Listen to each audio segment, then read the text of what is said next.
বন্ধুরা, আপনাদের যদি বলি একটা ভারতীয় কোম্পানি আছে, খুবই ছোট একটা ভারতীয় কোম্পানি, যাকে আমেরিকা, ইউরোপ, জাপান আর চীনের মতো দেশ ভয় পাচ্ছে, তাহলে আপনি কি বলবেন?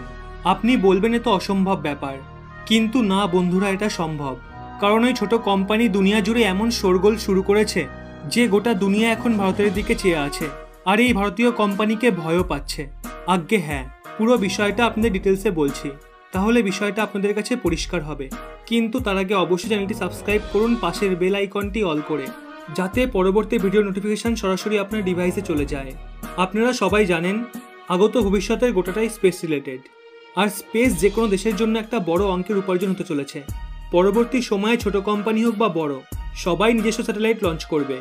এখন ওই কোম্পানিগুলো সব সরকারি স্যাটেলাইটের ওপর ডিপেন্ডেন্ট, এর জন্য তাদের সরকারকে ফিস দিতে হয়।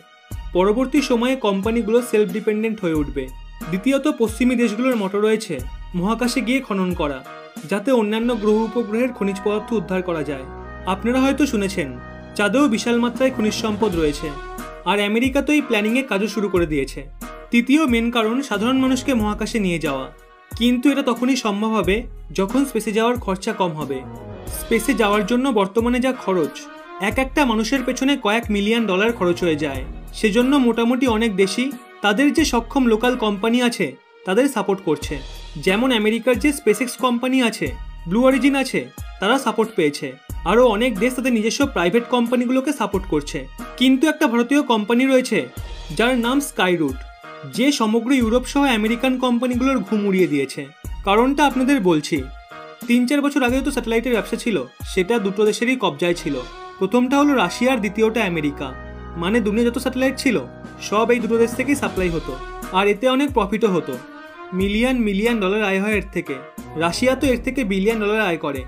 কিন্তু যবে ভারত স্যাটেলাইটের মার্কেটে এন্ট্রি নিল, তখন সে এত সস্তায় স্যাটেলাইট মহাকাশে পাঠানো শুরু করলো যে মার্কেটের অন্যান্য প্লেয়ারদের জায়গায় খেয়ে নিল। তাই ওই দেশগুলো নিজের প্রাইভেট কোম্পানি শিওর করে দিয়েছে, যাতে তারাও সস্তায় সেটা করতে পারে। স্পেসএক্সও মার্কেটকে আবার গ্র্যাব করা শুরু করে দিয়েছে। কিন্তু ভারত এখানে সুযোগের সদ্ব্যবহার করে ফেলেছে। ভারতের ইসরো ভারতের ছোট প্রাইভেট প্লেয়ারকে সাপোর্ট করা শুরু করে দিয়েছে। কিন্তু এই দেশগুলো ভেবেছিল ভারতের প্রস্তুত হতে এখন 10-15 বছর সময় লাগবে। কিন্তু সবাইকে চমকে দিয়ে ভারতের কোম্পানি স্কাইরুট সমস্ত রেকর্ড ভেঙে দিয়েছে। স্কাইরুট একটা স্পেস ইঞ্জিন নির্মাণ করে ফেলেছে, তার পরীক্ষাও শুরু করে দিয়েছে, যার জন্য অন্যান্য দেশগুলো ভীষণ ভয় পাচ্ছে। কারণ পরের বছর স্কাইরুট সেটা লঞ্চ করছে। এই ইঞ্জিনের পরীক্ষা সফলও হয়েছে। স্কাইরুট বিশাল একটা সাকসেস পেয়েছে।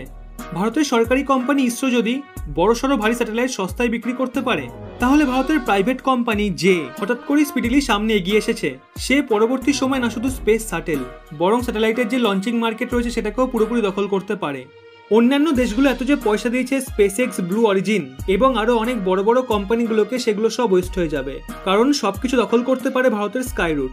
স্কাইরুটকে শুধু এভাবেই প্রোগ্রেস করতে হবে, নিজের রকেটের ডেভেলপমেন্টে পয়সা খরচ করতে হবে।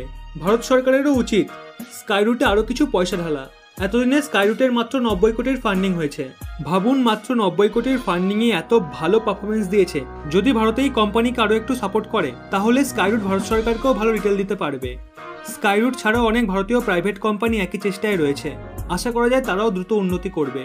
ভারতীয় কোম্পানি যত উন্নতি করবে, আমেরিকান ও ইউরোপিয়ান কোম্পানি তত মার্কেট কমবে। আর বিশ্বাস করুন, স্পেসে যে মার্কেট রয়েছে না, তা পুরো পিওর ক্যাশের। সেখানে টাকাই টাকা। আর ভারতের উন্নতির জন্য এটা সত্যি একটা মহত্বপূর্ণ বিষয়। আর এভাবেই এগোতে থাকলে ভবিষ্যতে ভারত স্পেস সুপার পাওয়ারও হয়ে উঠবে। একই সাথে ভারতের আত্মনির্ভর হওয়ার প্ল্যানও সাকসেস পাবে। আপনার মতে কি বলে তা অবশ্যই কমেন্টে জানান। মানিক রয় এবং ঋতব্রত মণ্ডল সহ অনেকে এই পরিবারের এমন কিছু সদস্য যারা বেশ সুন্দর সুন্দর কমেন্ট করেন। চাইলে আপনিও করতে পারেন। বেছে বেছে সেরা কমেন্টগুলি তুলে ধরবো আপনাদের সামনে।